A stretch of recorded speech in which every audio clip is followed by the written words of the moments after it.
ako, hawak lagi ang iyong kamay. Huwag kang bibitaw sa pagkapikot na huwag kang lulubay. Ano bang mangyari nandun sa dulot, sa'yo'y naghihintay. Oo, di ko tinatanggi na minahal kita. Sa ating dalawa sino ang naghintay? Ako diba, mahabang panahon ang sa'yo'y aking binuwis. Ni minsan, di ko naisip na ilihis ang direksyon na tinatahak patungo sa iyo. Tanging pagdating mo lang ang inabangan ko, hanggang nagising ako at di minulat ang mata. Sa di kasiguraduhan nagpapakatanga, kaya nung nakita ko siya, sa kanya ako naibalik. Binigay ko sa iba ang gusto mo sa aking pili. Then dumating ka kung kailan di na maaari. Isa lang ang puso ko, alam mo di pwedeng mahati. Kung pwede sana sa'yo ipaubaya, nagawa ko na yun kung ako lamang sana'y malaya.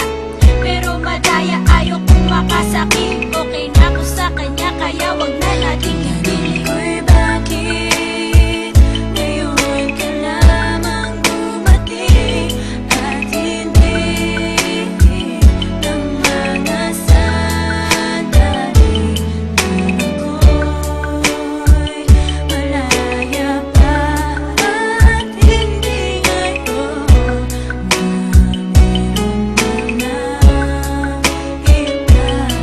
Sa dinami-dami ng oras na pwede kang dumating, bakit ngayon ka lang kung kailan meron ng kapiling? Alam mo naman na tao lang ako at hindi imposible sumuko. Mahabang panahon na ginugol kahit pagdating mo di labang malabo. Ngayon bigla kang sumulpot na parang pangkabuti. Gustuhin man natin pero girl, di na pwede. Dahil alam mo na nakagapos na ako sa iba. Ang babaeng tumulong sa akin noong mga time na kailangan kita. Kaya pakinggan mo sana ako at maintindihan. Isipin mo kung ikaw kaya na sa'king kalagayan. Nang maliwanagan at malaman na aking sitwasyon. May kasama na ko ngayon, di mag-isa tulad noon. Kaya hindi madaling isigaw na mahal kita. Kung malaya lang sana ako, tinanggap na kita. Pero pasensya na, may kabiyak na ang aking puso. Walang ibang dapat gawin kundi ang pilitin sa'kin ay lumayo. Ilang segundo, minuto at oras ang binilang. Ilang araw, ilang buwan, ilang taon na talagang naghintay sa'yo.